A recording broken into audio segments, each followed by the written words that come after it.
कश्मीर में फिर से हुआ है आतंकी हमला। पहलगाम जैसे पैटर्न के आधार पर इस बार कुलगाम बना है निशाना। दो लोगों की यहां पर की गई है हत्या और अब तक यहां पर सर्च ऑपरेशन लगातार जारी है इन आतंकियों को पकड़ने को लेकर के। सवाल यह है कि लगातार इस तरीके के आतंकी हमले कश्मीर में ही क्यों होते हैं और यहां तक देखा जाए तो क्या इसमें इस बार फिर से पाकिस्तान शामिल है। लगातार जम्मू कश्मीर में इस तरह की हत्याएं क्यों बढ़ रही हैं और उसके पीछे का पूरी कहानी वर्तमान की घटनाक्रम को आपको आसान भाषा में समझाने का प्रयास करते हैं। सबसे पहले नजर डालते हैं आखिर क्या हुआ शुक्रवार को। देखा जाए तो यह हमला जो हुआ है वो कश्मीर में हुआ है। कश्मीर में देखा जाए तो आतंकियों ने नाम पूछकर मजदूरों की हत्या की है और दक्षिण कश्मीर के कुलगाम में यहाँ पर यह हमला किया गया है। शुक्रवार को यह हमला हुआ है और आतंकवादियों ने इस बार जो निशाना बनाया वो ईंट भट्टे में काम कर रहे प्रवासी मजदूरों को उनका नाम पूछा जाता है और उसके बाद वहां पर उनकी हत्या कर दी जाती है। एक मजदूर यहां पर देखा इसमें मौके पे ही मर गया, बल्कि दूसरा मजदूर की जो बात करें उसको अस्पताल ले जाते वक्त उसकी मृत्यु हो गई है। दोनों के बारे में जो अब तक यहां पर अपडेट सरकार की तरफ से दी गई है कि एक का नाम यहां पर देखा है, दोनों ही छत्तीसगढ़ के रहने वाले हैं। एक की उम्र 24 साल है, दूसरे का 28 साल है। एक का नाम दीपक रात्रे है और दूसरे का नाम भूपेंद्र है। एग्जैक्ट लोकेशन की बात करें तो कुलगाम से 20 किलोमीटर आगे केलाम का क्षेत्र पड़ता है जहां पर इनकी हत्या की गई है। वहीं अगर हम बताएं तो आतंकियों ने इसके लिए 3-4 राउंड फायरिंग की है और अधिकारियों का यह भी कहना है कि ये जो आतंकी हैं उन्होंने पहले इस क्षेत्र की रेकी की, उसके बाद यहां पर निशाना टारगेट किया और इस हमले को यहां पर अंजाम दिया गया है। घटना के समय की स्थिति के बारे में बताएं तो जिस क्षेत्र पे यह हमला हुआ ईंट भट्टे की जगह पे वहां पे काफी सारे प्रवासी मजदूर थे, लेकिन हिंदू की बात करूं तो यही दो मजदूर यहां पर काम कर रहे थे और इन्हीं को यहां पर आतंकियों ने अलग करके यहां पर गोली मारी है। सवाल यह है कि लगातार इस तरीके की घटनाएं आखिर क्यों क्यों यहां पर हिंदुओं को टारगेट किया और आतंकी यहां पर इस तरह की घटनाएं भारत में क्यों अंजाम दे रहे हैं और इसके पीछे आखिर कौन है। सुरक्षा बलों की कार्यवाही क्या चल रही है। अब तक जो अपडेट आई है कि घटना के तुरंत बाद पूरे इलाके को यहां पर घेराबंदी कर दी गई है और वाहनों की सघन जांच शुरू की गई है। पुलिस और सुरक्षा बल जो है आतंकियों को लगातार सर्च कर रही है कि उनको पकड़ने को लेकर के जानकारी जो यहां पर अब तक आई है कि उपराज्यपाल के द्वारा यहां पर कहा गया है कि कुलगाम में सर्च ऑपरेशन जारी है। सुरक्षा बल डीजीपी से बात आतंकियों को खात्मा करने के निर्देश जारी कर दिए गए हैं कि इनको पकड़ने के बाद इनको यहां पर डेथ हो जानी चाहिए, इनको मार देना है। सुरक्षा बल अलर्ट मोड पर हैं, सभी तरीके की यहां पे जांच प्रक्रिया चल रही है। अब तक किसी के पकड़े जाने की बात नहीं आई है। जो शुरुआती जांच हुई है उस शुरुआती जांच में सामने क्या आया है, देखिए यहां पर जो किसके द्वारा यहां पर हत्या की गई है, पाकिस्तान का कौन सा आतंकवादी संगठन इसमें शामिल है, स्थानीय स्तर पर क्या उसे सपोर्ट मिला है, इसको लेकर के जो जानकारी है कि जांच एजेंसियों के हमले में एक स्थानीय आतंकी और एक पाकिस्तानी आतंकी के शामिल होने के संदेह है।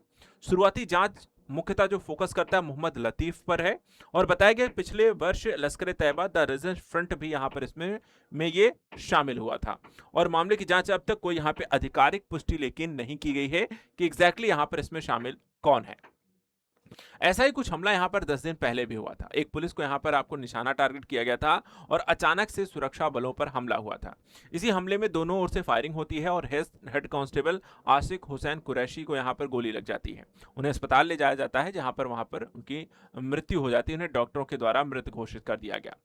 सवाल यह है कि आतंकियों के द्वारा लगातार जम्मू कश्मीर को निशाना क्यों बनाया जा रहा है और किन लोगों को निशाना बनाया। आतंकियों के निशाने पर अगर हम बात करें तो लगातार गैर मुस्लिम है, विशेषकर कश्मीरी पंडितों को निशाना बनाया जा रहा है।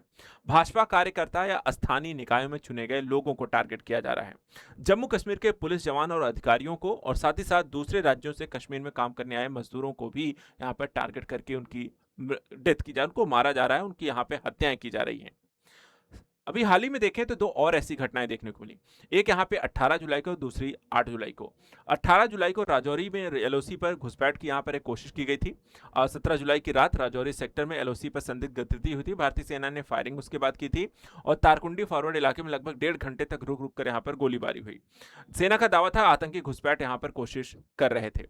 उसके बाद यहाँ पे देखा जाए तो एक उससे पहले आपको 8 जुलाई को ऐसी घटना हुई थी। सुरक्षा बलों ने मुठभेड़ में लश्कर तैयबा के टॉप कमांडर जाकिर अहमद गनी को मार गिराया था।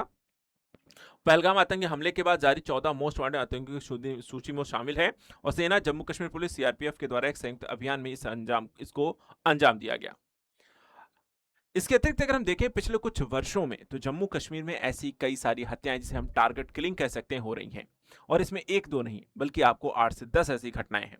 बात करें अगस्त 2020 में जहां आतंकियों ने पहलगाम पर हमला किया था। नुनवान बेस कैंप पर यहां पर अमरनाथ श्रद्धालुओं, बाहरी मजदूरों और 32 लोगों की यहां पर डेथ हो जाती है। उसके बाद जुलाई 2026 में देखा 6 में देखा है तो श्रीनगर पे हमला किया गया था। बंगाल, गुजरात के पर्यटक बसों पर ग्रेनेड से हमले किए गए थे और 8 पर्यटकों की मृत्यु हो गई थी। इसके अलावा जुलाई 2017 में अनंतनाग में ऐसा हमला किया जाता है अमरनाथ यात्रा से लौट रहे श्रद्धालुओं पर और 8 बाहरी श्रद्धालुओं की यहां पर मौत हो गई। इसी तरह अक्टूबर 2019 में कुलगाम में भी एक ऐसा हमला हुआ था।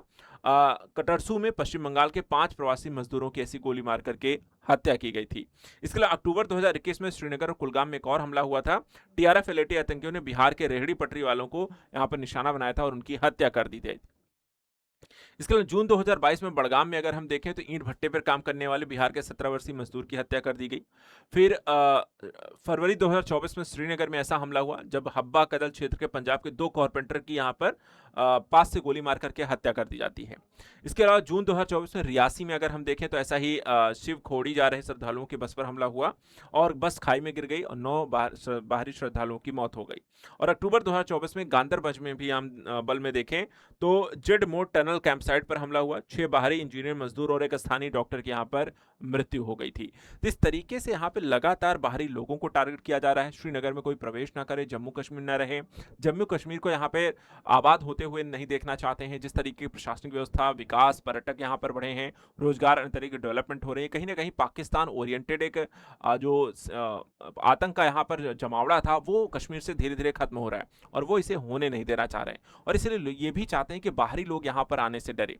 पहलगाम में हमला किया गया हो या अभी हाल ही में देखें कुलगाम हो, ऐसे यहाँ पे पर्यटकों को निशाना बनाना, प्रवासी मजदूरों को निशाना बनाना, यही दिखाता है कि वो लोग इस तरीके का नैरेटिव क्रिएट करना चाहते हैं कि कोई भी यहाँ पर कश्मीर में प्रवेश ना करे और इस तरीके से एक आतंकी संगठन इसे यहाँ पर जो फल फूल रहा था उसे वापस से डेवलप किया जा सके। लेकिन जिस तरीके से सरकार काम कर रही है, कार्रवाई कर रही है, ऐसा होना संभव नहीं है।